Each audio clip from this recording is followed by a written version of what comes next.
The goal here is to show you how to optimize your pickleball game without getting injured, without working out every day, so that you can perform your best on the court and win more matches. Imagine a future where you are playing your best pickleball, you're playing multiple tournaments, you're moving like Annalie Waters on the court, you have great mobility, and you're just feeling like your best self. You're feeling like your best pickleball self. You're playing pain-free pickleball. I'm going to show you the exact process that a lot of our players use, and a lot of probably your favorite players, Catherine Printo, Anna Bright, Travis Rattenmeyer, and hundreds of amateurs. A quick testimonial. An injury led me to Connor. Not only has my elbow healed, his personalized workouts and off-court training has transformed my on-court performance. That's from Katie. Over the last year with Connor, I've been able to improve my diet and sustain a pickleball-focused fitness plan. That's from Sergey. This video is for you if you're feeling like you have a lack of structure in your pickleball fitness plan. You feel like your fitness is just holding you back. Maybe you're slow on the court. Maybe you're just tired after playing a couple matches, or you can't play back-to-back days. Maybe you have an injury that you're trying to rehab and trying to figure out. Maybe it's some back pain.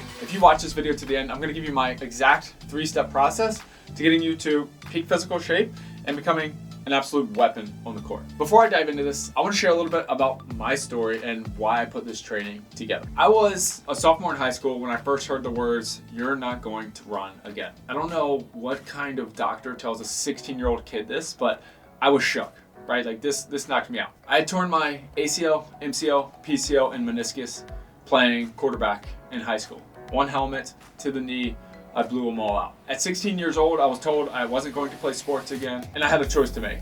I can live with those kind of circumstances, or I can try to defy the odds. I could have really just rolled over, felt sorry for myself, or I could have got to work. Despite a traumatic knee injury that I still have to this day with bone spurs and scar tissue growing off, I defied the odds, right? I made it back to play football. I started the next year. I was moving better than ever. I was stronger than ever, and I was really tougher than ever.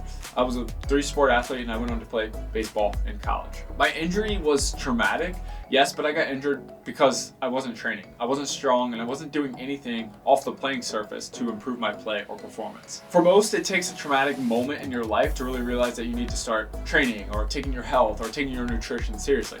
For me, that was the case. My rehab after my injury was strenuous, detailed, and just downright tough. It had to be if I wanted to really prove these doctors wrong. I love sports, I loved competing, and I fell in love with training, and my goal was to be bigger, stronger, and faster than I ever was before. I was training hard, I was working with a decent physical therapist, but I didn't really know how to train properly. I was still training like a bodybuilder, doing whatever workouts I could find online for free. While I may have gotten a little bit stronger, I put on some mass as well, but I wasn't really more athletic, more agile, and flexible. I might have been a little bit faster, but I wasn't feeling like an athlete. I wasn't training like an athlete. Over the next few years, I found my passion in coaching and in the training industry. After working some great jobs at different universities around the country, I landed my dream job. I was a strength and conditioning coach for the Minnesota Twins baseball club. I was able to extend my knowledge tremendously, pretty much helping the best players in the world become better. But as much as I loved working in baseball and helping the elite become more elite, it wasn't doing it for me. I wanted to help the masses. I wanted to help a lot of people become happy, healthy, and just fit, and more athletic. So I quit. I left. After 3 years, I was ready to move on. So I started soul searching where I wanted to be, who I wanted to coach, and how I was going to get there. This wasn't easy. I had education, I had the training, and I had the personality to land just about any job in the professional area or the collegiate sector. But I didn't know where I wanted to be. I had no desire to go back into those realms. I valued like work-life balance, my family, and just like making a difference in the masses, like I said. So I had multiple low points, a couple shadow careers in between, until I finally found my place in pickleball. One day I got a call from a colleague asking if I would be interested in training a professional pickleball player. And I was like, what? Hold on, what? A professional what? I played pickleball before, didn't know there was a pro tour. This was all brand new to me. Let's fast forward 6 months later. Next thing you know, I'm the full-time trainer for one of the best pickleball players in the world. And I'm fully immersed in the pickleball world, traveling to 15, 16, 17 pro tour events a year and falling in love with the community as a whole. But I was still just kind of training one pro. I was still helping the elite become more elite, which is great, but I still wanted to help the masses. So I had this idea. I'm sitting on Catherine's bench. We're in Palm Springs, California at the Masters event, and it comes to me, why don't I help amateurs just like I do Catherine? Why don't I give them the same experience that I do Catherine and just do it virtually? People want to train like her, they want to play like her, they love the sport, they want to get better, they want to be injury-free. Why don't I try and scale this and do this for people around the country? I kept thinking, I need to train pickleball players. I can be that person. I can be that pickleball trainer. this is the one moment that changed everything. Just like I trained myself from that traumatic knee injury, now I can train pickleball players around the country, amateurs, professionals, semi-professionals, to be the best that they can be as well. And I still have time for my family, my friends, and to do the things that I love, play pickleball as well. So to become an athletic weapon on the court and to win more matches, you need to do this one thing. You need to become injury resilient.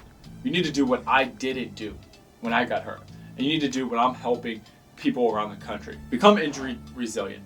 And there's 3 steps to really doing that. The first one is going to be having a solid strength foundation. This is the most important piece, and why it is really step 1 is strength is the biggest asset that you can have. Because when you have a solid strength foundation, you can build all the other attributes much faster and much better. So if I want to get faster and more agile and quicker, but I have little to no strength or no strength foundation, those attributes are going to be a lot more difficult to build. But if I'm like super fast and I'm looking vice versa, it's a little bit easier. So everything kind of revolves around that work capacity and strength foundation. So if I can have that, I can build everything else a little bit easier. At the end of the day, strong things are going to break less. So when you have a good strength foundation and when you're strong and when you have muscles, those tendons, those bones, they're going to be in a much better place. The second step to becoming injury resilient is going to be improving your movement capabilities. We want to make sure that you can move into the patterns needed for the sport. Maybe you've always wanted to get super low in transition, maybe you want to get super low on dinks, or maybe you've wanted to establish a two-handed backhand. You can't do those if you can't get into those patterns. If I want to get like super low and improve my transition, if I don't have the hip mobility to do so, then I'm not going to be able to train for it, let alone do it. If I don't have the T-spine rotation or the T-spine mobility, it's going to be very difficult for me to hit a two-handed backhand. I'm going to have to turn my hips as well as my torso. I need to be able to keep my torso or my lower body still while being able to rotate my torso. So like those are basic examples of movement capability and mobility that we want to train so that we can get into the proper movements for the sport. So step 1 is going to be strength foundation. Step 2 is going to be improving your movement capability. And our third step is going to be recovering like a pro. What does that even mean? Recovering is much more than just cold plunges and saunas. Recovery is mainly going to be proper load management, proper training and periodization, as well as proper nutrition and sleep. Those look like having an optimal weekly schedule. How often are you drilling? How often are you playing games? How often are you training? And what does your training look like? How do we fit all of those things in there and do it properly without overtraining or undertraining? Which days should I be working out? Which days should I be lifting, conditioning, drilling, and playing games? If I can optimize how I set those up, then I can do a lot and recover really well. But if I can't set those up properly, if I'm training too hard one day and undertraining here, having a proper schedule is a great way to recover like a pro. The things that you consume and how you sleep are going to be imperative to your recovery as well. Are you drinking hydration packets and electrolyte packets like All Day Vitality? Are you eating single origin foods? Our goal is to eat 80% single origin foods on a regular basis. Single origin foods are things that just one thing, right? Potato, eggs, these things that just come from one source. We're now limiting our processed foods and increasing our single origin foods. We practice sleeping 8 hours a day, waking, going to bed and waking up at the same time throughout the day, limiting blue light exposure at night. These are minor things that help you really recover and become the best you can be. Recapping here, our strength foundation is going to be imperative and important, and it's the first step. You need to build a solid strength foundation. Second is going to be movement capability. How well can you get into the planes of the motion and the planes that are demanded by the sport? Step 3 is going to be improving and recovering like a pro.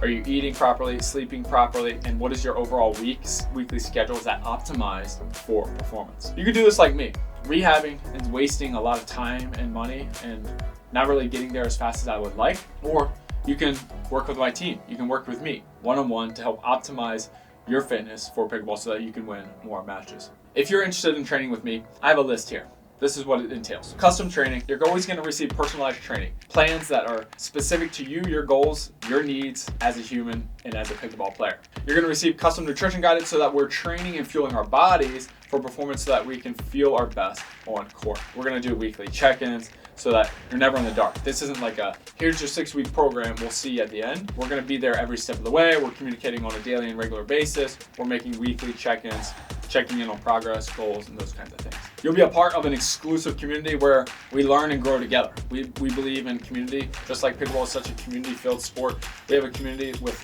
our athletes are spread all over the country where we can all, there are like 3 5s, like 5 5s in there that where we just communicate on training and pickleball, and we talk about all those things. We also do group calls where you're with myself and other coaches where we're talking about pickleball, exercises, and nutrition. This all comes with the accountability, the communication, and the flexibility of training when you want, building a schedule that's optimal for you, as well as coaches that are there having your back at all times, pushing you to be the best that you can be. Don't take it from me, you can take it from my boy Rob. He says, I work a full-time job and I compete on the Senior Pro Tour. I need Connor to take over my fitness so I don't have to think about it. I can just show up and know I have a plan that's best for me. All right, one more.